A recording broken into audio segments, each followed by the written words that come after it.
اللہ الرحمن الرحیم والصلاة والسلام علی رسولہ الکریم وعلی آلہ وصحبہ اجمعین۔ پہلے تو میں اپنے تمام محترم بھائیوں دوستوں کا شکر گزار ہوں کہ آپ میرے غم میں شریک ہوئے ہیں۔ میری زندگی میں کسی گاؤں میں اتنا بڑا جنازہ یہ پہلا جنازہ ہے۔ آپ سب کا بہت بہت شکریہ۔ اللہ آپ کی دعاؤں کی طفیل میرے بیٹے کی بخشش فرمائے، اس کے درجات بلند فرمائے، اس کی کمیوں کو دور فرمائے۔ ہمارے نبی پاک صلی اللہ علیہ وسلم کا ارشاد مبارک ہے، جب تم پر غم آئے تو میرے غم یاد کرنا تو تمہیں تسلی ہو جائے گی۔ تو جوان بیٹے کی موت دیکھنا یہ وہی جانتا ہے جس پہ گزری ہو، وہی جانتا ہے جس پہ گزری ہو۔ میرے مقدر میں تھا، میں نے ہمیشہ دعا مانگی، یا اللہ مجھے اولاد کا صدمہ نہ دکھانا، یہ ہمیں اٹھا کے لے جائیں، ہم انہیں نہ اٹھائیں۔ لیکن اللہ کی تقدیر وہ غالب ہے اور ہمیں اس پر راضی ہونے کا حکم ہے۔ میرے نبی کی دعا ہے، اللہم انی اسألک الرضا بعد القضاء، یا اللہ تو اپنی تقدیر پر مجھے راضی کر دے۔ تو بالکل ہم راضی ہیں، میرے سارے خاندان والے راضی ہیں، لیکن جو ایک زخم لگا ہے وہ بہت گہرا ہے،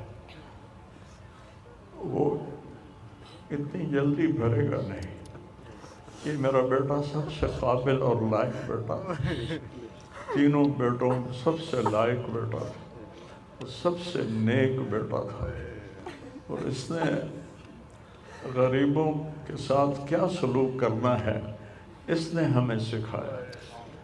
غریبوں کے اس نے دل خرید لیے تھے، ان کے ساتھ بیٹھ کے کھانا کھاتا تھا، ان کو اپنی قیمتی گاڑی میں بٹھاتا تھا۔ جو لوگ اپنی گاڑی کے قریب کسی کو نہ گزرنے دیں، وہ ان کو انہی گندے کپڑوں کے ساتھ، یہاں ایک پاگل رہتا ہے، وہ میلے کچیلے گندے کپڑے پیشاب بیچ میں کیا ہوا اس کو اٹھا کے اور اپنی گاڑی میں بٹھاتا تھا۔ وہ ساری سیٹ خراب ہو جاتی تھی، لیکن وہ اس کو اپنی فیکٹری میں لے جاتا، پھر نائی کو بلا کر اس کے بال کٹواتا، اس کو نہلاتا، اس کے کپڑے بدلواتا۔ اس پورے گاؤں میں وہ پاگل صرف ایک شکل کو جانتا ہے اور ایک نام کو جانتا ہے۔ وہ نام تو پکار نہیں سکتا تھا، کہتا میاں میاں میاں۔ یہ صرف ایک اس عاصم جمیل کو وہ جانتا ہے، جو آج ہم سے رخصت ہو گیا، اور یہاں ہم بے بس ہیں اور اللہ کی تقدیر پر ہم راضی ہیں۔ اور السعید من وعظ بغیرہ، موت سے اپنی موت کو یاد کرنا چاہیے کہ ایک دن میرے اوپر بھی یہ آئے گا اور میرا بھی سانس نکلے گا اور زندگی کا دھاگا ٹوٹے گا۔ اس بچے نے وہ کام کیا علاقے میں جس کو میں اپنی تعریف نہ ہو جائے، یہ اللہ کی امانت تھی، اللہ نے اس کو اپنے پاس بلایا۔ لیکن بہت کم والدین کو ایسی اولاد ملتی ہے، بہت کم والدین کو ایسی اولاد ملتی، اور اسی جوانی میں اللہ نے بلا لیا۔ میں راضی ہوں، میرا سارا خاندان بھی راضی ہے، لیکن یہ رونا تو میرے بس میں نہیں۔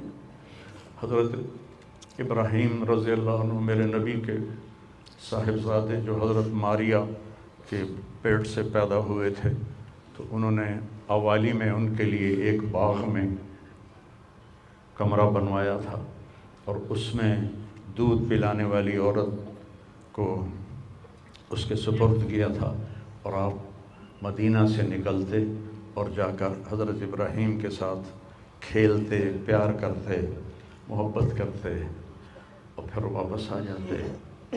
ایک دن 18 ماہ کے ہو گئے، 18 ماہ کا بچہ بھاگنے دوڑنے لگتا ہے، بابا بابا کہنے لگتا ہے، ماما ماما کہنے لگتا ہے. تو آ کر خبر دی ایک صحابی نے، یا رسول اللہ ابراہیم نزع کی حالت میں.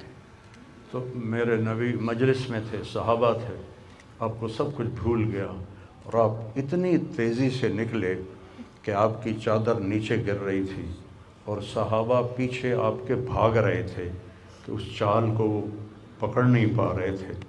اور جو ہی آپ کمرے میں داخل ہوئے اور ابراہیم کو اپنی گود میں لیا تو اس نے ایسے اپنے بابا کو دیکھا اور اس کی آنکھیں بند ہو گئیں اور میرے نبی زار و قطار رونے لگے اور فرمایا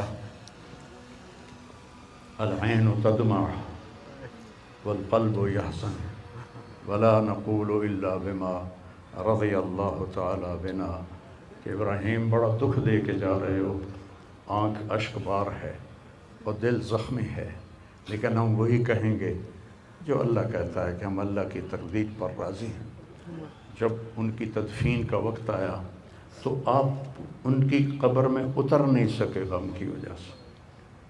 اتنا صدمہ تھا، آپ قبر کے کنارے بیٹھے ہوئے تھے اور کہنے لگے ابراہیم کو اتارو. ابھی میں نے بھی کہنا ہے عاصم کو اتارو.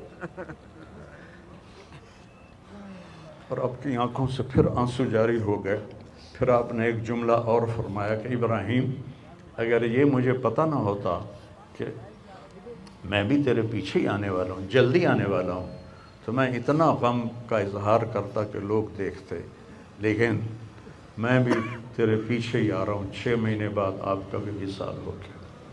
تو پھر واقعہ کربلا اتنی بڑی تسلی ہے پوری امت کے لیے کہ کسی نبی کی نسل پوری تیغ کر دی جائے اور ان کے لاشوں پہ گھوڑے چلا دیے جائیں اور ان کے سر کاٹ کے نیزوں پہ چڑھا دیے جائیں. آخری وقت میں امام علی علیہ السلام نے، ایک بچہ بچ گیا تھا عبداللہ 2 سال کا، تو آپ نے فرمایا میرا بچہ مجھے ملا تھا.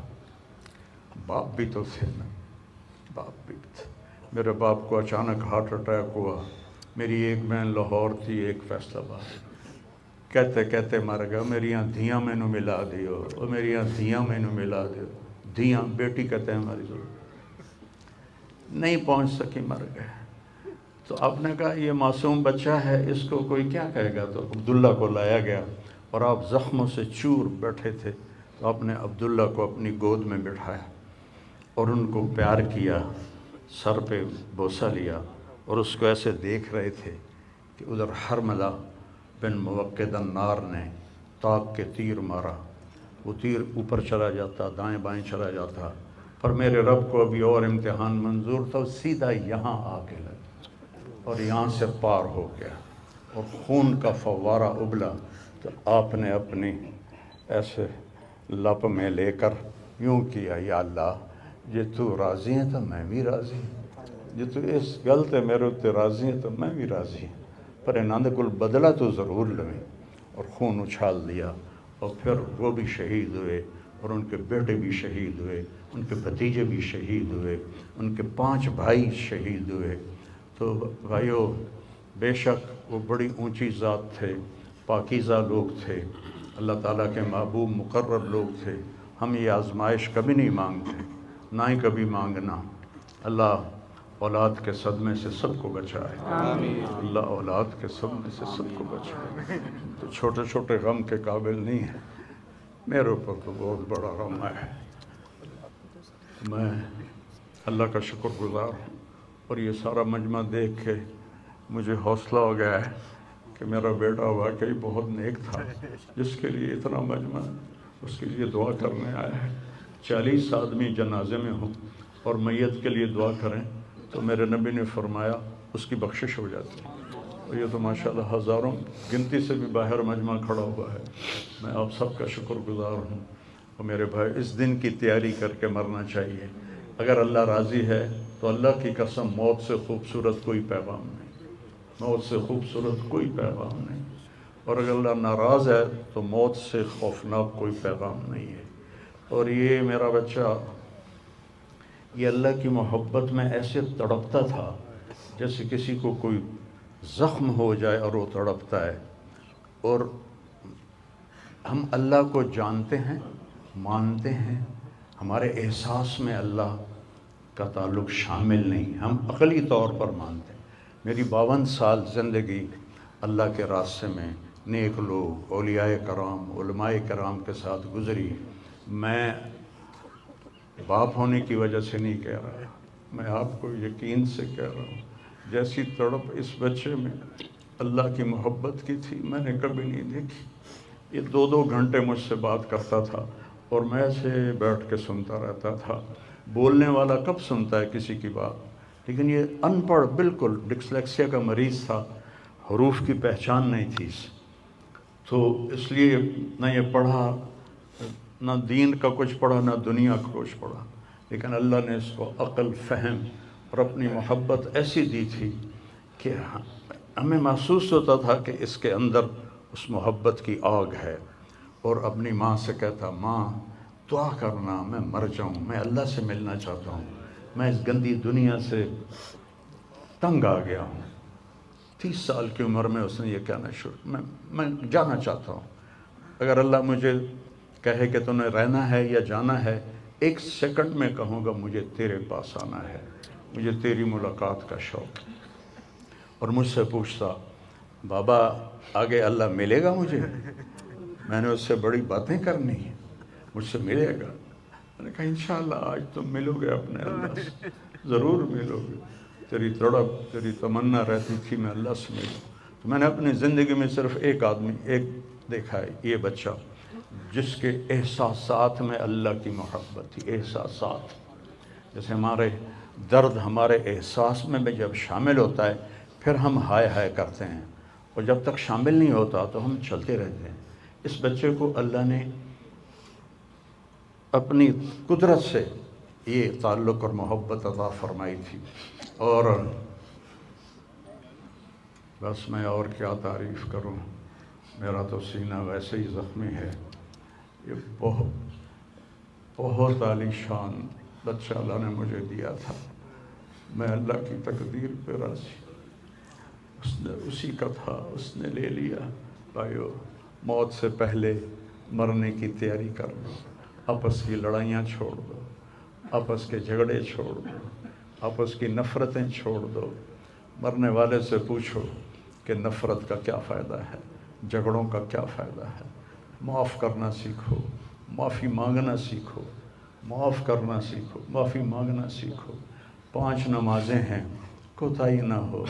سال کے بعد روزے آتے ہیں، بیمار ہو تو اللہ کہتا چھوڑ دو.